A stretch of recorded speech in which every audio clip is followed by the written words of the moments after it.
Hello students, एक बार फिर से आप सभी का स्वागत है। पिछले वीडियोज़ को आप लोगों ने जिस प्रकार से उत्साहपूर्वक देखा, उससे मेरा भी उत्साह बढ़ा और हम आज एक और टॉपिक पर डिस्कशन करने के लिए तैयार हैं।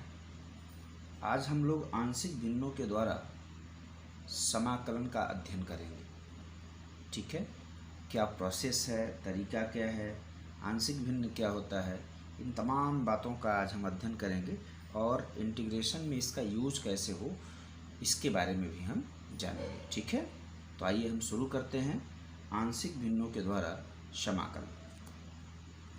बेटा, सबसे पहला प्रश्न ये उठता है कि आंशिक भिन्न होता क्या है। ठीक है, तो सब लोग ध्यान से सुनिएगा। यदि किसी भिन्न को दो या दो से ज्यादा भिन्नों में तोड़ दिया जाए, ध्यान देना, तो उनके हर दिए गए भिन्न के गुणनखंड हों तो इन भिन्नों को आंशिक भिन्न कहा जाता है, अर्थात पार्शियल फ्रैक्शन कहा जाता है। ठीक है ना। तो हमको करना क्या है, आप इस बात को समझने का प्रयास करें।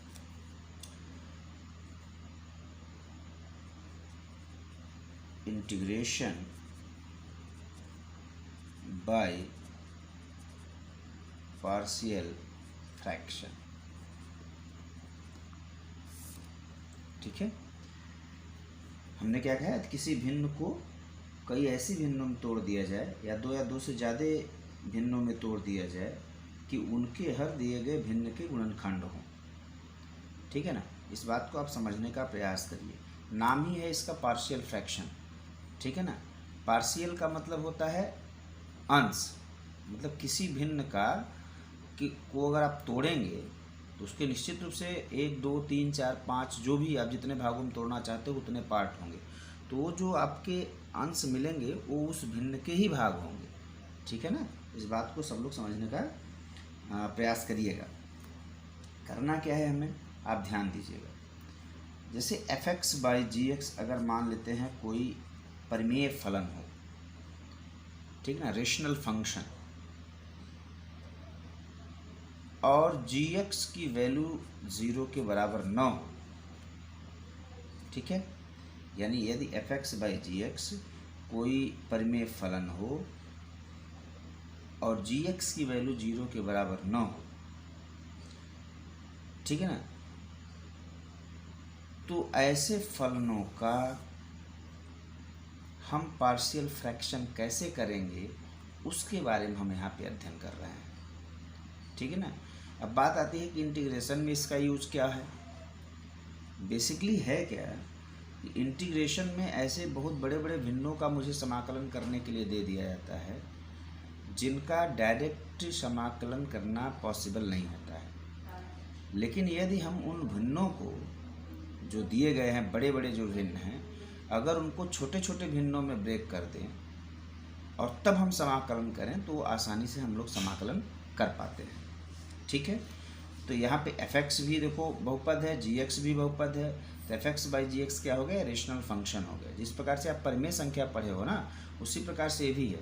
जैसे एक एग्जाम्पल के तौर पे आप देखिए, जैसे आपने लिखा 2/3। 2/3 क्या है, एक भिन्न है, एक परिमेय संख्या है। ठीक ना, अब यहीं पे विचार कर लेते हैं। एक भिन्न मैंने लिखा 5/2।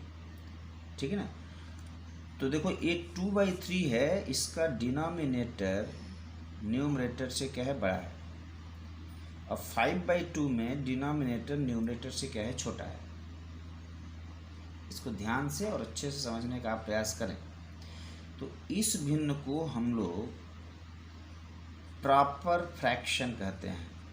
क्या बोलते हैं, प्रॉपर फ्रैक्शन। और इसको हम लोग इम्प्रॉपर फ्रैक्शन बोलते हैं।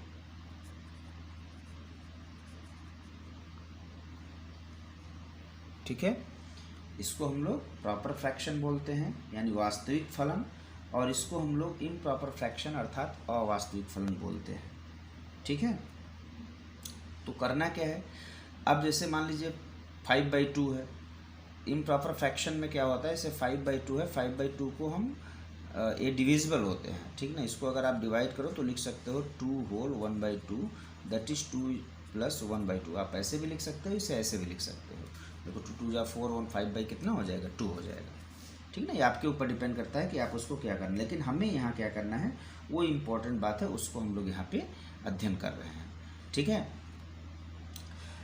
तो यदि f(x/gx) के रूप में कोई आपका परिमेय फलन दिया गया हो और मान लेते हैं इसका इंटीग्रेशन करना है, तो आप कैसे करेंगे, जबकि एक gx का जो पावर है कुछ भी हो सकता है, 2 पावर हो सकता है, 3 क्वाड्रेटिक हो सकता है, क्यूबिक हो सकता है, कुछ भी हो सकता है, ठीक ना। तो सबसे पहला काम आपको क्या करना है, आप ध्यान दीजिएगा। नंबर 1, पार्शियल फ्रैक्शन ब्रेक करने के लिए सबसे पहले आप ये ध्यान दीजिए कि जो न्यूमरेटर है उसका जो पावर है, यानी जो घात है, यानी f(x) की जो घात है वो gx की घात से छोटी होनी चाहिए। कंडीशन ध्यान दीजिए, यानी f(x) की घात gx की घात से छोटी होनी चाहिए, तब हम लोग पार्शियल फ्रैक्शन कर सकते हैं। दूसरी कंडीशन क्या है, यदि ऐसा नहीं है, अब दिमाग में आएगा बात कि यदि ऐसा नहीं है तो यदि f(x) की घात gx की घात से बड़ी या बराबर है तो हम लोग पहले उसे प्रॉपर फ्रैक्शन में कन्वर्ट करेंगे। प्रॉपर फ्रैक्शन में कन्वर्ट कैसे करेंगे, जैसे ये इम्प्रॉपर फ्रैक्शन था, इसको हमने कैसे कन्वर्ट कर दिया, 2 आपका इंटीजर मिल गया, आपको पूर्ण संख्या मिल गई, और 1/2 आपका प्रॉपर फ्रैक्शन मिल गया। तो इस रूप में हम क्या करेंगे, उसको ब्रेक कर लेंगे, ठीक ना। तब हम आंशिक भिन्न में तोड़ेंगे उसे। ध्यान दीजिएगा, 2 कंडीशन मैं बता रहा हूँ, दोनों को ध्यान से समझिएगा। यानी अगर ऐसा दिया गया है तो आपको कुछ नहीं करना है, हम जो अभी नीचे मेथड बताएंगे उनको आप फॉलो करते जाइएगा, आपका आंशिक भिन्न कंप्लीट हो जाएगा। और यदि ऐसा है तो आंशिक भिन्न में ब्रेक करने से पहले आपको दिए गए जो फलन होंगे, जो दिए गए परिमेय फलन हैं, उनको क्या करना है, आपको डिवाइड करना है। और डिवाइड करके उसे इस रूप में चेंज करके ये आपकी पूर्ण संख्या हो जाएगी। इसको हमको क्या करना होगा, ब्रेक करना होगा। ये एग्जाम्पल के लिए मैंने आपको यहाँ पे लिया हुआ है, ठीक है ना। मुझे लग रहा है कि आपको समझ में आ रहा होगा। तो हमें करना क्या है, अब आप देखें, हम कुछ रेशनल फंक्शन ले रहे हैं एग्जाम्पल के तौर पर, और आपको ये बताने की कोशिश कर रहे हैं उनको आप करना क्या है। देखो एक्चुअली हम पार्शियल फ्रैक्शन को डीपली स्टडी नहीं करना है, हमें उतना ही स्टडी करना है जितने में मेरा काम यहाँ पे चल जाए, ठीक है ना। इसको समझिएगा आप अच्छे से। नंबर 1, अब देखिए, अगर आपका function px + q/x - a × x - b के रूप में हो तो उसे ब्रेक करने का सिंपल तरीका ये होता है। देखो ये दोनों लीनियर हैं, डिनोमिनेटर दोनों लीनियर हैं। क्वाड्रेटिक दिया जाए तो अगर फैक्टर हो पाए तो उसको आप लीनियर बनाइए। तो इसको हम लिख सकते हैं a/x - a + b/x - b, ठीक है। यहाँ पे ध्यान दीजिएगा, जो न्यूमरेटर का पावर है वो डिनोमिनेटर के पावर से क्या है, छोटा है। न्यूमरेटर का पावर 1 है, डिनोमिनेटर का पावर कितना है, 2 है, ठीक है। b, यदि आपका function px + q / x - a के होल स्क्वायर के रूप में है तो आप इसे ऐसे लिखिएगा a/x - a + b/x - a का होल स्क्वायर। अगर एक क्यूब होता तो इसी प्रकार से प्लस करके एक और कांस्टेंट पे देते। a और b कांस्टेंट है, इनको हमको सॉल्व करके a और b की वैल्यू लाना है, और उस a और b के मान को यहीं पे सब्स्टिट्यूट अगर कर देंगे तो हम इस भिन्न को इस रूप में लिख सकते हैं, ऐसा हम दिखा पाएंगे, ठीक है। c, अगर आपका function px² + qx + r / x minus a x minus b x minus c के रूप में हो। आप प्रत्येक कंडीशन में यह जरूर चेक करेंगे कि न्यूमरेटर का पावर बड़ा है कि डिनोमिनेटर का। तो इसे आप सिंपली फिर लिख सकते हैं ए अपान एक्स माइनस ए, B upon x minus B plus c upon x minus small C. ठीक है, आप आशा है समझ रहे होंगे अच्छे से। यानी लीनियर है तो एक कांस्टेंट के साथ डिनोमिनेटर वो लीनियर जो आपका फैक्टर है, इसी प्रकार से आपको इसको करना है। अब हम आगे बढ़ते हैं, एक और हम ऑप्शन लेते हैं, एक फंक्शन लेते हैं p x square plus q x plus r whole divided by x minus a x square plus b x plus c. ठीक है, अगर मान लेते हैं ए फैक्टराइज ना हो पाए, इसका फैक्टर ना हो पाए, देन आप क्या करोगे? तो पहले के साथ तो आपने ले लिया ए अपान एक्स माइनस ए, और प्लस अगर फैक्टर क्वाड्रेटिक फंक्शन है और उसका फ्रैक्शन अगर फैक्टर अगर ना हो पाए तो आपको क्या करना है, लिखना है b x plus c divided by x square plus b x plus c. यानी एक कांस्टेंट, एक वेरिएबल प्लस फिर एक कांस्टेंट। इस बात को अच्छे से ध्यान दीजिएगा। थोड़ा सा पेज ऊपर करते हैं हम। ठीक है भैया, तो आशा है कि आप समझ रहे होंगे अच्छे से। ठीक है, तो इस प्रकार से हम लोग क्या करेंगे, अगर कोई भी फंक्शन हमको इस टाइप से दिया जाता है, उसका समाकलन यदि करना हो तो हम लोग बेहतर यह होगा कि उससे पहले हम पार्शियल फ्रैक्शन से क्या करेंगे, ब्रेक कर लेंगे। अब देखिए, जैसे इसका इंटीग्रेशन करना आपके लिए मुश्किल काम था, लेकिन अगर मुझे इसका इंटीग्रेशन करना हो तो कितना ईजी हो जाएगा। ठीक ना, इसीलिए हम यहाँ पे क्या करते हैं, ब्रेक करते हैं। अब एक एग्जाम्पल अभी हम लेंगे और उसको समझने का प्रयास करेंगे। ठीक ना, एग्जाम्पल से हमको अच्छे से समझ में भी आ जाएगा और हमारी प्रॉब्लम भी दूर हो जाएगी। ठीक है, तो मैं एक एग्जाम्पल लेता हूं। जैसे मान लीजिए आपको कोई फंक्शन दे दिया गया है। अब चूंकि इंटीग्रेशन पढ़, अभी हम पार्शियल फ्रैक्शन की ही बात करते हैं। x minus one divided by x plus one into x minus to, और बोल दिया गया कि इसका पार्शियल फ्रैक्शन आप करिए, तो आप क्या करेंगे? ठीक है, देखें,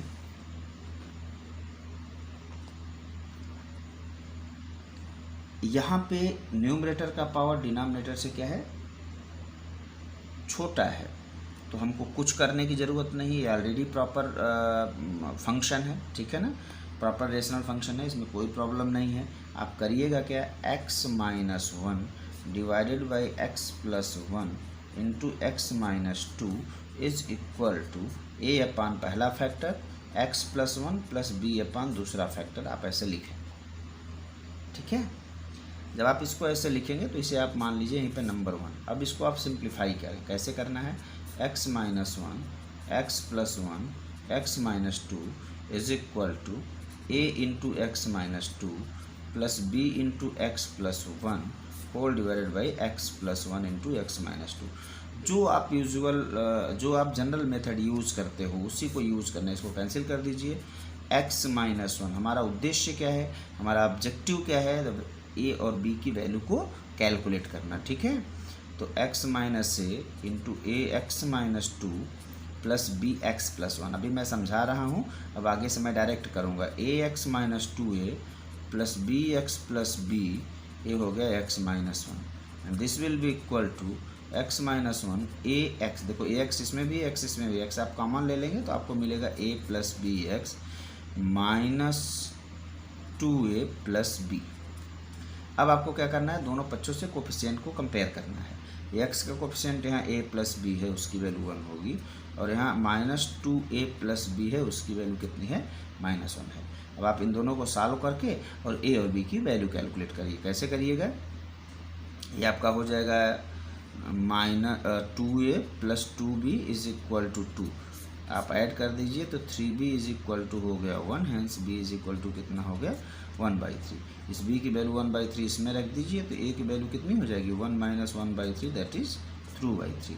यानी आप लिख कह सकते हो x minus one into x plus one minus into x minus two is equal to two upon three x plus one और plus one upon three x minus two. ठीक है, आप समझ रहे होंगे कि हमने यहाँ पे क्या किया है। a की वैल्यू वन बाई 2/3 आई है, b की वैल्यू कितनी आई है 1/3 आई है। ठीक है, चलिए अब हम लोग आगे बढ़ते हैं और हम लोग आज अब एक्सरसाइज 7.5 पर डिस्कस करते हैं। ठीक है, क्योंकि पार्शियल फ्रैक्शन अब हम लोग जब क्वेश्चंस हमको मिलते चले जाएंगे और आगे हम लोग बढ़ते चले जाएंगे और वहाँ से आपको समझ में भी आता चला जाएगा। ठीक है, हम पहला ही क्वेश्चन देखते हैं। क्वेश्चन नंबर 1 आपका क्वेश्चन है x divided by x plus 1 x plus 2 dx का इंटीग्रल कैलकुलेट करना है। ठीक है, सॉल्यूशन कैसे करोगे आप ध्यान दीजिएगा। आप इसका सॉल्यूशन पिछले मेथड से भी कर सकते हो, इसका आप चाहो तो मल्टीप्लाई कर लो, और मैंने अभी इसके पूर्व में जो आपको वीडियो बनाया है ax² plus bx plus c के रूप में, उसको वहाँ पे परफेक्ट स्क्वायर आप बना करके भी इसे सॉल्व कर सकते हो। लेकिन चूँकि हम लोग पार्शियल फ्रैक्शन की एक्सरसाइज में अध्ययन कर रहे हैं तो हम कोशिश यही करेंगे कि सारे क्वेश्चन पार्शियल फ्रैक्शन से ही करें जो भी इस एक्सरसाइज से रिलेटेड हैं। क्या करना है आपको, x upon x plus 1 into x plus 2 consider करिए, और इसको हम लिख क्या सकते हैं, मैंने आपसे बताया है, इसको हम क्या लिखेंगे, a अपान x प्लस 1 और plus b upon x plus 2। ठीक है, सिंप्लीफाई करिएगा आप इसे, ax plus 2 plus bx plus 1 is equal to हो जाएगा x। आप समझ रहे होंगे, कट जाएगा बाद में आगे चल करके। ये हो गया x is equal to ax plus 2a plus bx plus 1। आप यहाँ से x कॉमन लेकर के इसे प्लस b लिखें।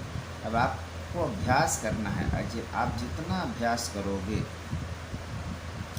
उतना ही आप मान के चलिए कि ये टॉपिक आपको सरल लगने वाली है। ठीक है कुछ नहीं, थोड़ा सा आपको प्रयास करना होगा बस। a प्लस बी की वैल्यू कोफिशिएंट ऑफ x यहाँ पे 1 है, 2a plus b and the coefficient of constant यहाँ पे है ही नहीं, 0 ले लेंगे। अब इनको हमको क्या करना है, सॉल्व करना है।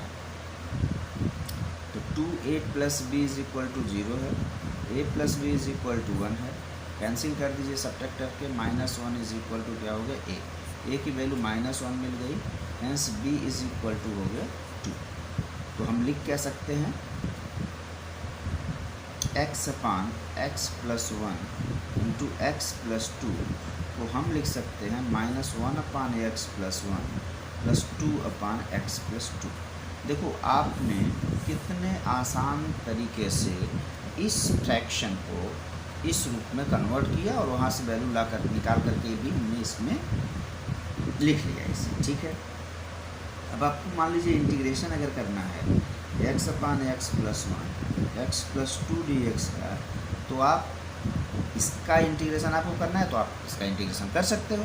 तो आप क्या लिखिएगा, -1 अपान x प्लस 1 dx, हम अलग अलग यहाँ डायरेक्ट कर देते हैं, 2 अपान x प्लस 2 dx, और आप इसका इंटीग्रेशन आप बहुत ईजिली कर सकते हो। ये हो गया माइनस लाग, थोड़ा सा ऊपर कर देता हूँ पेज, माइनस लाग x plus 1 plus 2 log x plus 2 plus constant of integration c। इसको हम क्या लिख सकते हैं, आप चाहें तो इतने पे छोड़ दें और चाहें तो इसको और भी थोड़ा सा एक्सप्लेन कर दें। 2 यहाँ पावर के रूप में आप लिखेंगे तो x प्लस 2 का होल स्क्वायर हो जाएगा, डिवाइडेड बाई x प्लस 1 चूँकि माइनस है, प्लस कांस्टेंट ऑफ इंटीग्रेशन। ठीक है, ये आपका आंसर हुआ एक्सरसाइज 7.5 का क्वेश्चन नंबर 1 का। तो प्रत्येक क्वेश्चन में जो मैंने अभी आपको मेथड बताया है उस मेथड को आप दिमाग में रख लीजिए और आप अपने माइंड में रखिए कि हमें सब्स्टिट्यूट क्या करना है। ठीक है, एक क्वेश्चन हम और देखते हैं। क्वेश्चन नंबर हम लेते हैं यहाँ पे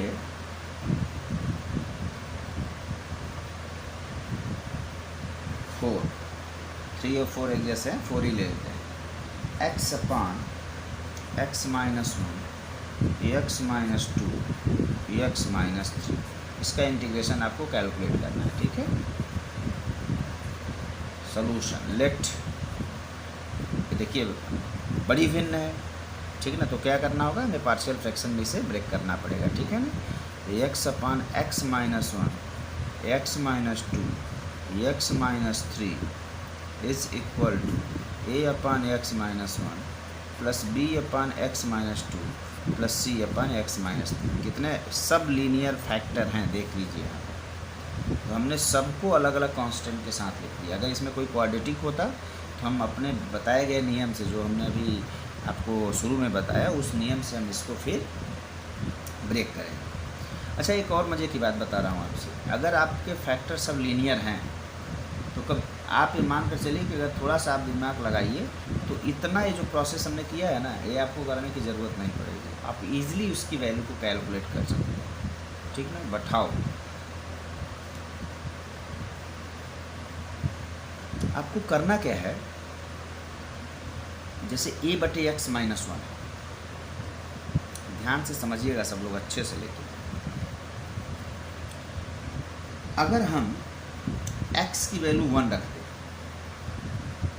ठीक है ना, अगर हम x की वैल्यू 1 रख दें, किसमें, इस LHS में x माइनस 1 को हटा, यानी फॉर वैल्यू ऑफ ए